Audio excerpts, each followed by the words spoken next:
Hi, I'm Scott.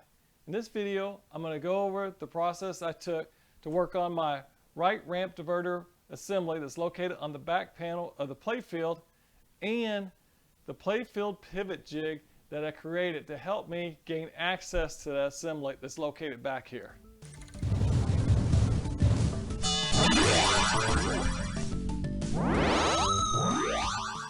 While shopping out my police force pinball machine, I could not figure out how to gain access to the Right Ramp Diverter mechanism, as it's located behind the back panel of the playfield.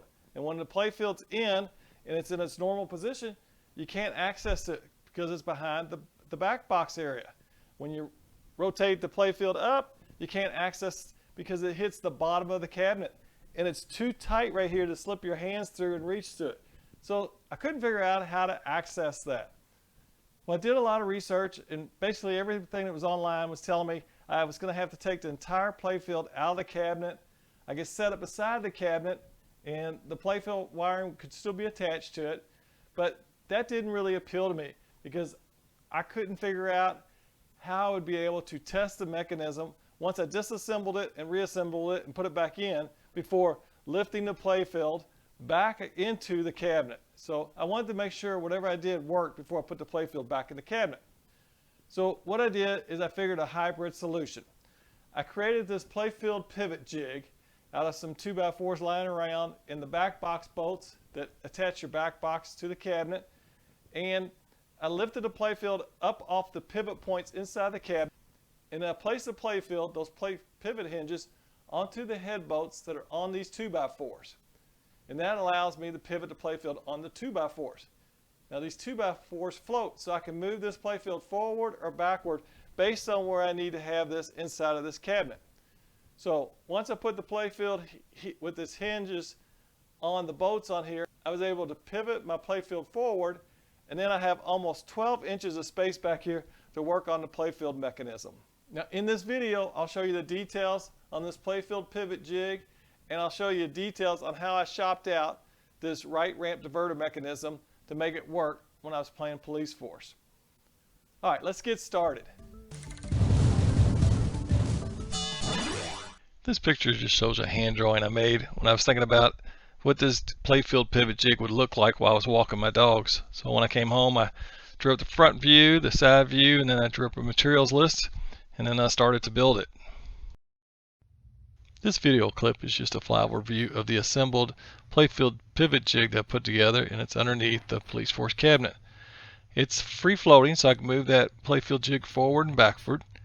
Now here you'll see the head bolts installed in the 3/8 inch hole that I drilled in the plywood, and the playfield is still installed in the pivot points inside the cabinet.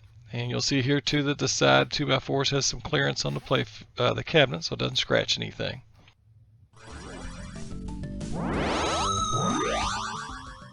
All right, here's a little video clip showing the playfield installed, where my neighbor helped me lift the playfield, and then we put it on these pivot points on my little rack system here.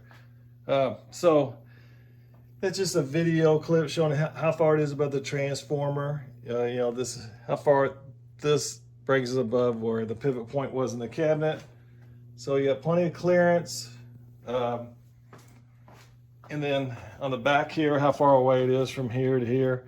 I'll try to get my tape measure, and I'll put some measurements up here so you get an idea. Now, it's standing up by itself. Hey, by the way, one of the things you got to clear is these pivot points. If you can, this one was stuck on mine, but if you can, you unscrew these and pull these out, and it makes moving the playfield around, once you get it on your new pivot points, to remove those so that you can tilt the game back and forth without hitting these pivot points with this back.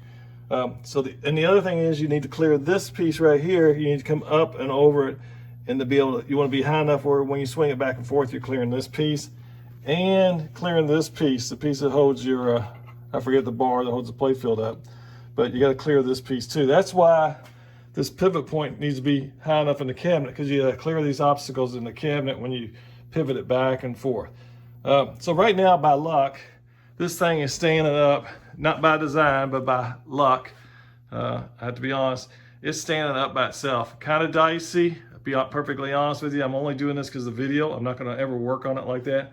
But the thing that's holding it up from moving back like that toward the back, translate back box area is setting on, let's see if I can get this picture. It's setting on the back right here, this wood, black wood playfield backing is sitting on this piece of wood right here. So that's keeping the playfield from falling back this way. However, you know, if I breathe on it, it'll fall back, it'll fall this way. So there's not much, it's just a pass. And these, you know, this isn't made to be playing around, hanging and swinging from. So these are moving a little bit. So, but I did want to show you a little video clip of what it looks like in, you know, pivot in the 90-degree. You know, I'm not going to work on my playfield like that. That's what the other pivot in the cabinet's for. I only put it on this pivot point so I could work on the playfield pivot down, and so I could access the ramp diverter. So, but anyway, that's just to show you what it looks like when we first put it on. And now I'm going to pivot and rotate it forward.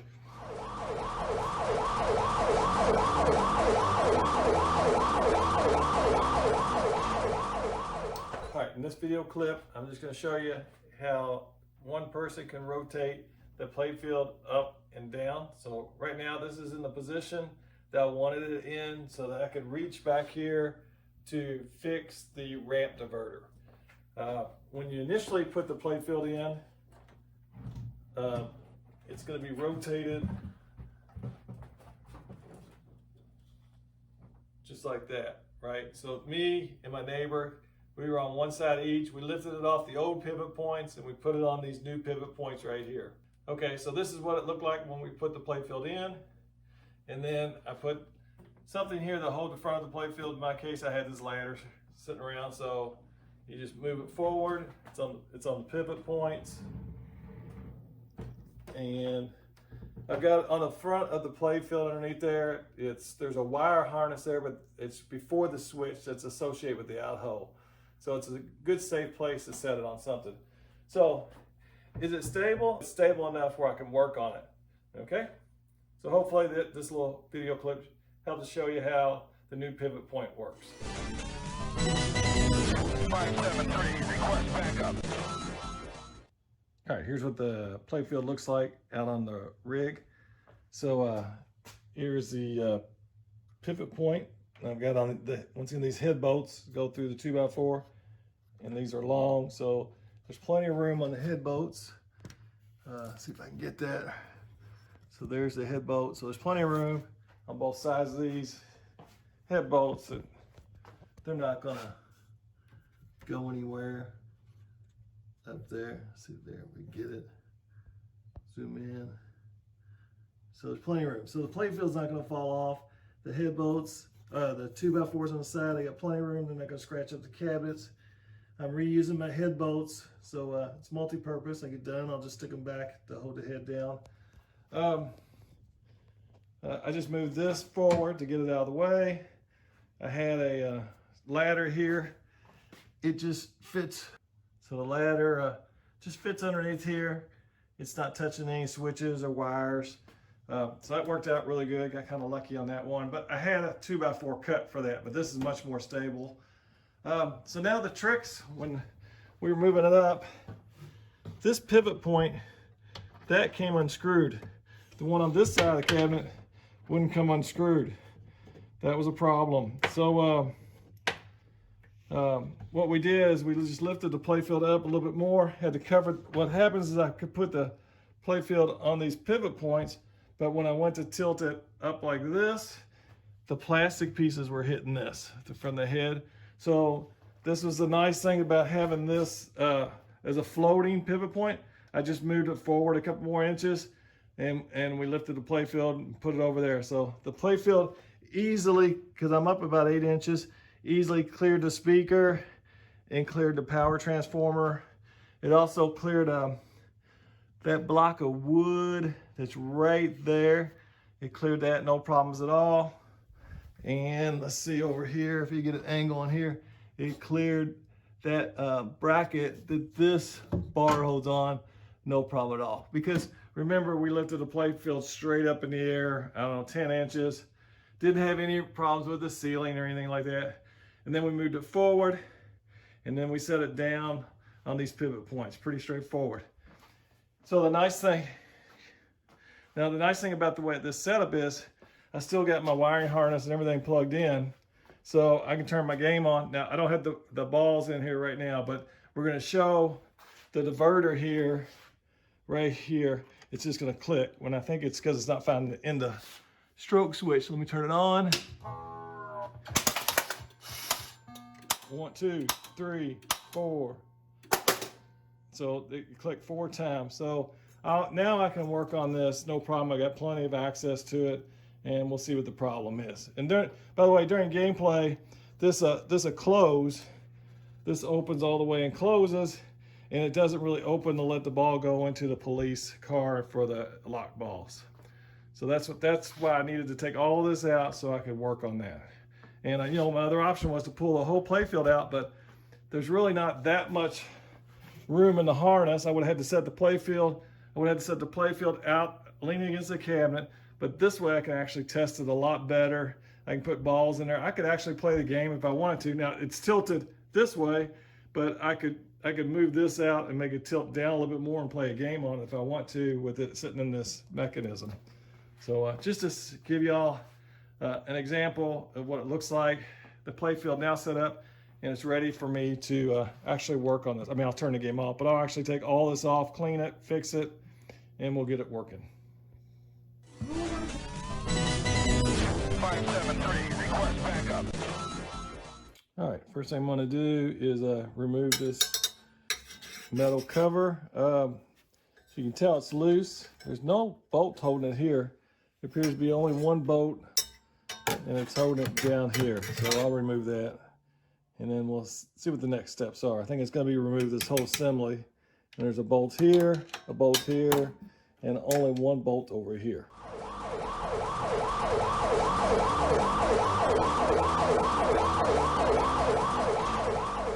All right, I got that little protective plate removed, and I'm going to go ahead and remove the 2 screws on this side, and then there's 1 screw over here holding it in. And then just looking at this, one thing I'm a little concerned about is that seems awful wobbly. So hopefully nothing's broken in there, but we'll see once I get it apart. So this spring was here. I was a little concerned too that spring might be really missing. So all right, we'll go ahead and take it apart, clean it up, and see if we can find the problem.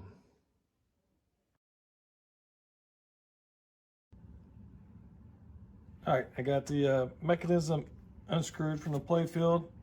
The 3 screws, we're holding it together. 1, 2, and 3. We're holding to this back plane back here.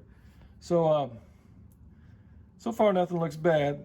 So this is the switch right here that indicates if the gate is open or closed. I'm gonna play with that.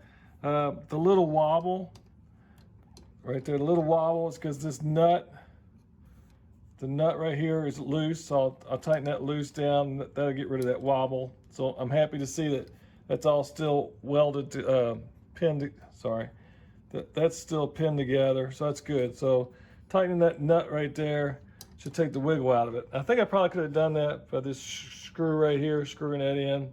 It's an adjustment. It's something different. It's an adjustment plunger. So I'm going to play around and test it with these switches, the switches down here, and then tighten up this and see if that fixes it or if I still got issues. Of course, I'm going to take all this apart and clean it while I got it off the playfield.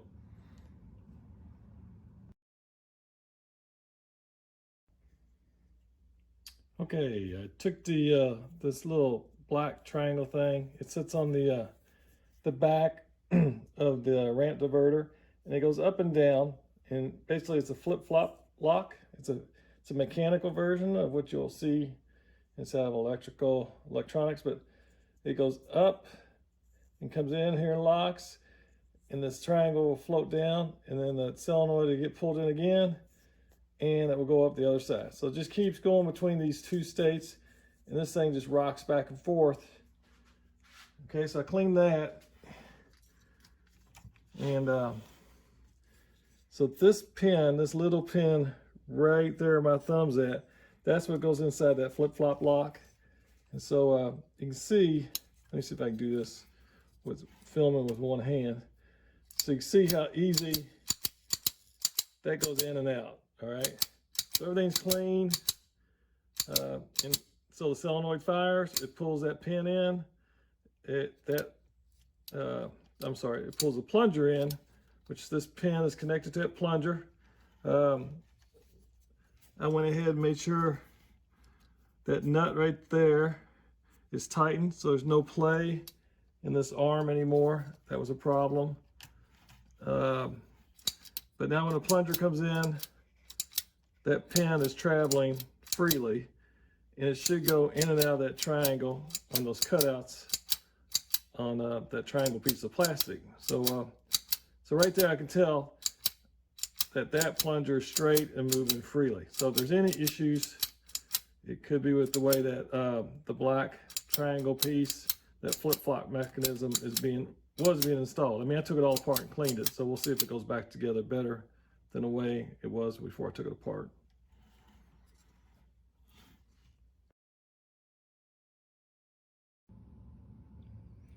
All right, this little video segment, I'm going to simulate the plunger, the coil activating and pulling the plunger in. You see the little switch, black switch, it's got this little rollover on the switch.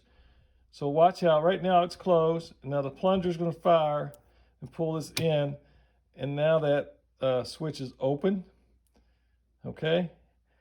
And then when the solenoid releases, it's not fired, the spring is going to kick this back. Notice how it's not kicking back. So it's dirty. You can hear it click. So watch this again. So the solenoid fires. You hear something click and it's held. Solenoid fires again and releases and it closes.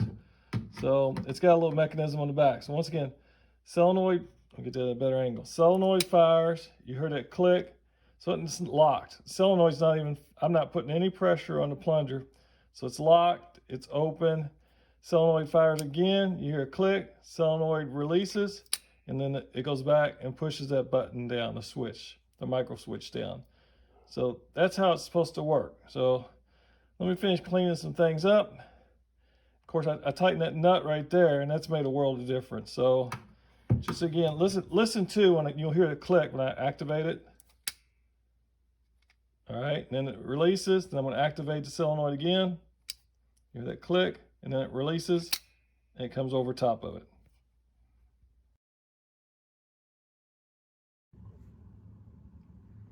All right, got it all cleaned up, got it put together. So even after I cleaned everything up, this piece was still having a problem, this little flip-flop gate. If you see right now, it looks pretty level. Well, before it was going at an angle like this. And the catch it was catching but not releasing. It wasn't working right. So what I thought was I was trying to get, over time this plastic piece was wearing on the inside. So I was trying to make this level. So you got this washer, this spring, this washer, and this E-clip here. But you had a lot of play in it down here. So I put this washer in here. Let's see. And I just got this at Lowe's. It's 1/4 inch. It's probably $1 for a package, something like that, something cheap. And that seems to be okay. So now when I activate this manually, I'm just going to press this. All right, there it goes. There it goes. There it catches. And if you notice this black piece, the flip-flop, it's staying neutral. It's not going this way and it's not going that way. So, the solenoid will fire and release it. Solenoid fires. It's hard to do this because the whole playfield's moving while I'm doing this, but catches, releases, fires and catches, fires, releases, fires, catches, fires, releases, fires, catches, fire, release it. So that's how it's supposed to work. If you notice, everything's going smooth too. And all that started happening when I put this little 1/4 inch washer as a spacer in there.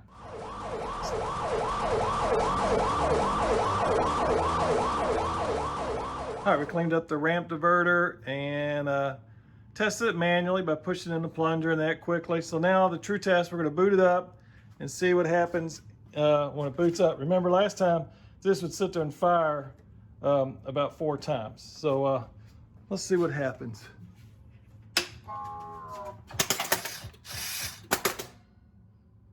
See, it didn't fire at all. That's good. All right. And remember before, it's firing like 4 times. That's because it was closed and it was laying on top of that switch before.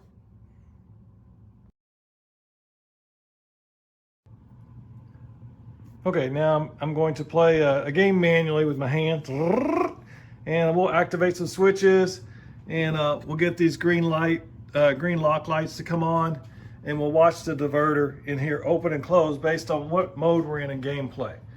So let me press start. Grab the ball out of here. Okay, where are we at now? The gate is open, okay? So it wants you to shoot up the playfield ramp, and I'm just gonna simulate that by hitting this switch. Okay, I just made the ramp, it got the ball, dropped the ball. Now we got the lock light is lit. So now it wants me to go up there and lock the ball. So I'm just gonna move the switch. All right, it thinks the ball just got shot up in there. And I just moved the switch over there. So it thinks the ball's locked, and guess what happened? That activated, the ramp diverter activated, so the ball now gets kicked down this lane. Okay, now it's gonna release my single ball, but I'm still activated that. And that's because if you look over here, the lock lights are not on. Okay, so we're just playing and everything's getting diverted with the ramp. So I'm gonna try to, now, lock 1 light's on. Look, the ramp diverter, it's released, it's back. So now it wants me to shoot the ramp and lock a ball, simulate a ball going up, hit the switch, and there it just locked. I'm sorry, just the ramp diverter closed, because now it thinks I got a ball lock. All right, so that's what's supposed to happen in gameplay. Hopefully y'all can hear my voice over the game, which is great. So, but that's how the ramp diverter is supposed to work, with the ball locking mechanism, not locking and diverting the ball.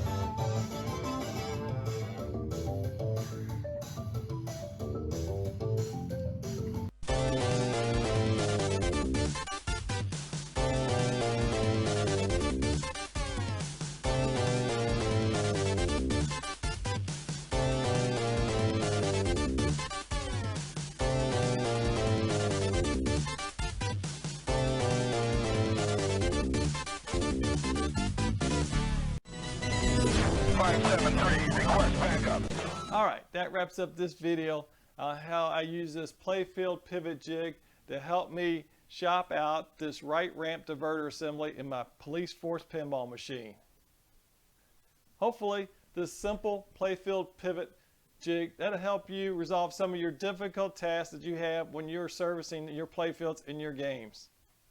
Prior to police force, I had never worked on a pinball machine, and I've worked on a lot of pinball machines, but I've never seen this assembly that used that flip-flop mechanism, that flat cam 2-position target piece of plastic. Hopefully this video will help any of you guys out there that have a pinball machine that uses that type of mechanism, service your mechanism to get your game playing properly. Now be sure to keep watching my YouTube channel for videos that I post related to home arcade systems. For automatic updates when I add content to my YouTube channel, go ahead and subscribe and ring that bell. Now if you like this video, hit the thumbs up. If you dislike this video, hit the thumbs down. If you have any feedback, leave it in the comments section below. Alright, go out there and have a great day and go play some classic pinball machines.